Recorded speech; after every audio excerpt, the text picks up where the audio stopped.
ಭೂಕಂಪನವು ಅರ್ಥ್ಕ್ವೇಕ್ ಭೂಮಿ ಆಂತರಿಕ ಭಾಗದಲ್ಲಿ ಶಕ್ತಿಯ ವೇಗದ ಅನಂತರ ಮತ್ತು ಆ ಶಕ್ತಿ ಮನ್ನಣೆ ಬರುವ ಕ್ರಿಯೆಗಳಿಂದ ಸಂಭವಿಸುತ್ತದೆ.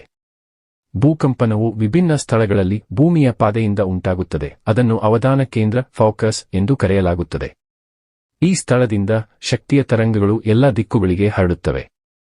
ಭೂಕಂಪನ ತೀವ್ರತೆಯನ್ನು ರಿಕ್ಟರ್ ಮಾಪಕದ ರಿಕ್ಟರ್ ಸ್ಕೇಲ್ ಮೂಲಕ ಅಳೆಯಲಾಗುತ್ತದೆ. ಭೂಕಂಪನದ ಪ್ರಮುಖ ಕಾರಣಗಳೆಂದರೆ 1. ಟೆಕ್ಟೋನಿಕ್ ಪ್ಲೇಟ್ಗಳು ಟೆಕ್ಟೋನಿಕ್ ಪ್ಲೇಟ್ಸ್ ಭೂಮಿಯ ಮೇಲ್ಮೈ ಹಲವಾರು ದೊಡ್ಡ ಪ್ಲೇಟ್ಗಳಾಗಿ ವಿಭಜಿತವಾಗಿದೆ. ಈ ಪ್ಲೇಟ್ಗಳು ನಿರಂತರವಾಗಿ ಚಲಿಸುತ್ತಿವೆ. ಪ್ಲೇಟ್ಗಳು ತಮ್ಮ ಮಧ್ಯದಲ್ಲಿ ಒತ್ತಡವನ್ನು ಸೃಷ್ಟಿಸುವಾಗ ಅವು ಆಕಸ್ಮಿಕವಾಗಿ ಬಿಡುಗಡೆಗೊಳ್ಳುತ್ತದೆ. ಇದು ಭೂಕಂಪನವನ್ನು ಉಂಟುಮಾಡುತ್ತದೆ. 2. ಮಗುಚುವ ನಿಷ್ಪ್ರಭಾವ ಫಾಲ್ಟ್ ಲೈನ್ಸ್ ಭೂಮಿಯ ಮೇಲ್ಮೈಯಲ್ಲಿ ಇರುವ ಮೆಲುಕು ದಾರಗಳಲ್ಲಿ ಒತ್ತಡ ಹೆಚ್ಚಾದಾಗ ಈ ದಾರಗಳು ಮುರಿದು ತೀವ್ರವಾಗಿ ಚಲಿಸಬಹುದು. 3. ಹಿಮಪಾತ ಮತ್ತು ಅಗ್ನಿಪರ್ವತ ಸ್ಫೋಟಗಳು ಕೆಲವೊಮ್ಮೆ ಭೂಕಂಪನಗಳು ಭಾರೀ ಹಿಮಪಾತಗಳು ಅಥವಾ ಅಗ್ನಿಪರ್ವತ ಸ್ಫೋಟಗಳ ಪರಿಣಾಮವೂ ಆಗಬಹುದು. 4. ಕೃತಕ ಕ್ರಿಯೆಗಳು ಮಾನವ ಕ್ರಿಯೆಗಳು ಉದಾಹರಣೆಗೆ ಭಾರೀ ಸ್ಫೋಟಗಳು ಗುಹೆ ಆವೃತ್ತಿಗಳು ಇತ್ಯಾದಿಗಳು ಕೂಡ ಕೆಲವೊಮ್ಮೆ ಭೂಕಂಪನಗಳನ್ನು ಉಂಟುಮಾಡಬಹುದು. ಭೂಕಂಪನವು ನೈಸರ್ಗಿಕ ಘಟನೆಗಳಾದರೂ ಅವು ಮನುಷ್ಯ ಮತ್ತು ವಾಸ್ತುಶಿಲ್ಪಗಳಿಗೆ ಹೆಚ್ಚಿನ ಹಾನಿಯನ್ನು ಉಂಟುಮಾಡಬಲ್ಲವು. ಆದ್ದರಿಂದ ಭೂಕಂಪನದ ಅಧ್ಯಯನ ಮತ್ತು ಮುಂಜಾಗ್ರತಾ ಕ್ರಮಗಳು ಬಹಳ ಮುಖ್ಯವಾಗಿವೆ. ಭೂಕಂಪನದ ಕುರಿತು ಇನ್ನಷ್ಟು ವಿವರಿಸಲು ಅದರ ವಿವಿಧ ಅಂಶಗಳು ಮತ್ತು ಪರಿಣಾಮಗಳನ್ನು ಹೀಗೆ ವಿವರಿಸಬಹುದು. ಭೂಕಂಪನದ ತರಂಗಗಳು. ಭೂಕಂಪನದ ವೇಳೆ ಶಕ್ತಿ ಪ್ರಭಾವನೀಯ ತರಂಗಗಳಾಗಿ ಹೇರಳವಾಗಿ ಹರಡುತ್ತದೆ. ಈ ತರಂಗಗಳನ್ನು ಪ್ರಾಥಮಿಕವಾಗಿ 2 ಬಗೆಯಾಗಿ ವಿಂಗಡಿಸಲಾಗುತ್ತದೆ. 1. ಪ್ರಾಥಮಿಕ ತರಂಗಗಳು. ಈ ತರಂಗಗಳು ಶ್ರಾವಣವರ್ಧಿತ ತರಂಗಗಳು ಕಂಪ್ರೆಷನಲ್ ವೇವ್ಸ್ ಆಗಿದ್ದು ವೇಗವಾಗಿ ಪ್ರಯಾಣಿಸುತ್ತವೆ ಮತ್ತು ಧ್ರುವ ಘನ ಮತ್ತು ವಾಯುಮಾಧ್ಯಮಗಳಲ್ಲಿ ಹಾದುಹೋಗುತ್ತವೆ. 2. ದ್ವಿತೀಯ ತರಂಗಗಳು. ಈ ತರಂಗಗಳು ಶ್ರಾವಣವರ್ಧಿತ ತರಂಗಗಳಿಗಿಂತ ನಿಧಾನವಾಗಿ ಪ್ರಯಾಣಿಸುತ್ತವೆ ಮತ್ತು ಕೇವಲ ಘನಮಾಧ್ಯಮಗಳಲ್ಲಿ ಮಾತ್ರ ಹರಡುತ್ತವೆ. ಇದರ ಜೊತೆಗೆ ಮೇಲ್ಮೈಯಲ್ಲಿರುವ ಲವ್ ಮತ್ತು ರೇಲೆ ತರಂಗಗಳು ಭೂಮಿ ಮೇಲ್ಮೈಯಲ್ಲಿ ಶಕ್ತಿ ಹರಡಿಸುತ್ತವೆ. ಇವು ಗಡಿಯಾರದ ಬಂಡೆಗಳನ್ನು ಹೆಜ್ಜೆಗಟ್ಟುತ್ತವೆ ಮತ್ತು ಹೆಚ್ಚು ಹಾನಿಯನ್ನು ಉಂಟುಮಾಡುತ್ತವೆ. ಭೂಕಂಪನದ ಕಾರಣಗಳು.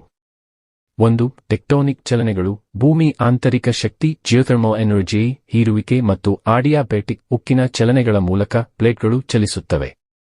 ಈ ಚಲನೆಯಲ್ಲಿ ಉಂಟಾಗುವ ಒತ್ತಡ ಮತ್ತು ಶಕ್ತಿಯ ಬಿಡುಗಡೆ ಭೂಮಿ ಮೇಲ್ಮೈಯಲ್ಲಿ ಭೂಕಂಪನಗಳನ್ನು ಸೃಷ್ಟಿಸುತ್ತವೆ.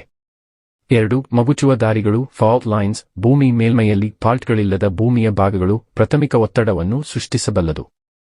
ಈ ಒತ್ತಡದ ಕ್ಷಿಪ್ರ ನಿರ್ಗಮನವು ತೀವ್ರ ಭೂಕಂಪನವನ್ನು ಉಂಟುಮಾಡುತ್ತದೆ. ಉದಾಹರಣೆಗೆ ಸ್ಯಾನ್ ಆಂಡ್ರಿಯಾಸ್ ಫಾಲ್ಟ್ ರೇಖೆಯಂತೆ. 3. ಅಗ್ನಿಪರ್ವತ ಸ್ಫೋಟಗಳು ಹಿಮಪಾತ ಮತ್ತು ಅಗ್ನಿಪರ್ವತ ಸ್ಫೋಟಗಳು ಕೂಡ ತೀವ್ರ ಭೂಕಂಪನಗಳನ್ನು ಉಂಟುಮಾಡುತ್ತವೆ. ಲಾವಾ ಆವಿಯಿಂದ ಉಂಟಾಗುವ ಒತ್ತಡವು ಒಡೆದು ಹೋಗುವಾಗ ಇದು ಭೂಕಂಪನಕ್ಕೆ ಕಾರಣವಾಗಬಹುದು. 4. ಮಾನವ ಕ್ರಿಯೆಗಳು ಮನುಷ್ಯನ ಕೃತಕ ಚಟುವಟಿಕೆಗಳು ಉದಾಹರಣೆಗೆ ಭೂಮಿಯ ಅಂತರಾಳದಲ್ಲಿ ಗರ್ಭಿತವಾದ ನೈಸರ್ಗಿಕ ಅನಿಲವನ್ನು ಶೋಧಿಸುವ ಕ್ರಿಯೆಗಳು ಕೊನೆಗೊಂಡ ಜಲಾಶಯಗಳ ತುಂಬುವುದು ಅಥವಾ ಭಾರೀ ಸ್ಫೋಟಗಳು ಇವು ಎಲ್ಲಾ ಕೂಡ ಭೂಕಂಪನಗಳನ್ನು ಸೃಷ್ಟಿಸಬಹುದು. ಭೂಕಂಪನದ ಪರಿಣಾಮಗಳು. 1. ಹಾನಿ ಕಟ್ಟಡಗಳು ಸರ್ವೋತ್ತಮ ಸಂರಚನೆಗಳು ರಸ್ತೆ ಮಾರ್ಗಗಳು ಸೇತುವೆಗಳು ನೀರಿನ ಪೈಸಿಗಳು ಮುಂತಾದವುಗಳ ಹಾನಿ. ಇದು ಸಾಮಾನ್ಯವಾಗಿ ಗಡಿಬಿಡಿಯ ಸ್ಥಳಗಳಲ್ಲಿ ಹೆಚ್ಚು ತೀವ್ರವಾಗಿರುತ್ತದೆ. 2. ಭೂಕುಸಿತಗಳು ಭೂಕಂಪನವು ನೆಲದ ಸ್ಥಿರತೆಯನ್ನು ಹಾಳುಮಾಡುತ್ತದೆ. ಇದು ಭೂಕುಸಿತವನ್ನು ಉಂಟುಮಾಡಬಹುದು. 3. ಸುನಾಮಿ ಸಮುದ್ರದಲ್ಲಿ ಸಂಭವಿಸಿದ ಭೂಕಂಪನಗಳು ತೀವ್ರವಾದ ಸಮುದ್ರ ತೀರ ಪ್ರದೇಶಗಳನ್ನು ಹೊಡೆದು ಹೋಗಬಲ್ಲವು. ಇದು ಸುನಾಮಿಯನ್ನು ಉಂಟುಮಾಡುತ್ತದೆ. 4. ಜೀವಹಾನಿ ಭೂಕಂಪನವು ಜನನ ಸ್ಥಳ ವಾಸಸ್ಥಳ ಪೂರಕ ಸೌಲಭ್ಯಗಳನ್ನು ನಾಶಮಾಡುತ್ತದೆ. ಇದು ಜೀವಹಾನಿಗೆ ಕಾರಣವಾಗಬಹುದು. ಮುಂಜಾಗ್ರತಾ ಕ್ರಮಗಳು. 1. ಭೂಕಂಪನ ನಿರೋಧಕ ಕಟ್ಟಡಗಳು ಅವುಗಳನ್ನು ಬಲಿಷ್ಠವಾಗಿರುವಂತೆ ನಿರ್ಮಾಣ ಮಾಡುವುದು. 2. ಭೂಕಂಪನ ಮುನ್ನೋಟ ಮತ್ತು ಅಲಾರ್ಮ್ ವ್ಯವಸ್ಥೆಗಳು ಪ್ಲೇಟ್ ಚಲನೆಗಳ ಅನುಸರಿಸಿ ಮುನ್ನೋಟ ವ್ಯವಸ್ಥೆಗಳನ್ನು ನಿರ್ಮಿಸುವುದು. 3. ಜನರಿಗೆ ಜಾಗೃತಿ ಭೂಕಂಪನದ ಸಮಯದಲ್ಲಿ ತೆಗೆದುಕೊಳ್ಳಬೇಕಾದ ತುರ್ತು ಕ್ರಮಗಳ ಕುರಿತು ಜನರಿಗೆ ತರಬೇತಿ ನೀಡುವುದು. ಸಂಶೋಧನೆ ಮತ್ತು ತಂತ್ರಜ್ಞಾನ.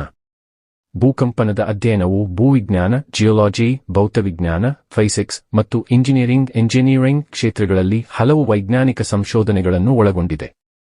ಮುಂದುವರಿದ ಸಂಶೋಧನೆಯು ಭೂಕಂಪನದ ಭವಿಷ್ಯವಾಣಿ ಮತ್ತು ಶಕ್ತಿಯನ್ನು ತೀರಿಸುವ ತಂತ್ರಜ್ಞಾನಗಳನ್ನು ಅಭಿವೃದ್ಧಿಪಡಿಸುತ್ತಿದೆ. ಭೂಕಂಪನವು ನೈಸರ್ಗಿಕವಾದರೂ ಅದರ ಪರಿಣಾಮಗಳನ್ನು ಕಡಿಮೆ ಮಾಡಲು ಸರಿಯಾದ ಕ್ರಮಗಳನ್ನು ಕೈಗೊಳ್ಳುವುದು ಬಹಳ ಮುಖ್ಯವಾಗಿದೆ. ಭೂಕಂಪಗಳ ನಿಯಂತ್ರಣವು ಸಾಮಾಜಿಕ ಮತ್ತು ಅರ್ಥಶಾಸ್ತ್ರದ ಅಭಿವೃದ್ಧಿಗೆ ಕೂಡ ಬೆಂಬಲವನ್ನು ನೀಡುತ್ತದೆ. ಇದನ್ನು ಸಾಧಿಸಲು ಕೆಲವು ಪ್ರಮುಖ ಅಭಿಪ್ರಾಯಗಳು ಮತ್ತು ಕ್ರಮಗಳು ಅನುಸರಿಸಲ್ಪಟ್ಟಿವೆ. 1. ಅವುಗಳ ಪ್ರಿವೆಂಟ್ ಮೂಲಕ ಮುಂಜಾಗ್ರತಾ ನಿರ್ದೇಶಗಳು ಅಗತ್ಯ ಪಡೆದಲ್ಲಿ ಪ್ರಾಥಮಿಕ ತಂತ್ರಜ್ಞಾನದ ಮೂಲಕ ಭೂಕಂಪ ಪ್ರಿವೆಂಟ್ ಮೂಲಕ ಅನುಷ್ಠಾನಗೊಳಿಸಿ ಮುಂಜಾಗ್ರತಾ ಕ್ರಮಗಳನ್ನು ಹೊಂದಿಕೊಳ್ಳುವುದು ಮುಖ್ಯವಾಗಿದೆ. 2. ಭೂಕಂಪದ ನಿಗದಿತ ಭೂಮಿಗಳಲ್ಲಿ ವಿನಿಯೋಗ ಅದ್ಭುತವಾಗಿ ಮಟ್ಟಿಗೆ ಪ್ರತಿಬಂಧಕವಾಗಿರುವ ಭೂಕಂಪಗಳ ಉದಾಹರಣೆಗಳನ್ನು ಹೆಚ್ಚು ಅವರಿಂದ ನೀಡಿದೆ. 3. ಜಾಗತಿಕ ಸಹಯೋಗ ಮತ್ತು ಬೆಂಬಲ ಅನೇಕ ದೇಶಗಳು ಭೂಕಂಪಗಳ ಪರಿಣಾಮಗಳಿಗೆ ಸಹಾಯ ಮತ್ತು ಬೆಂಬಲ ನೀಡಲು ಸಿದ್ಧವಿದೆ.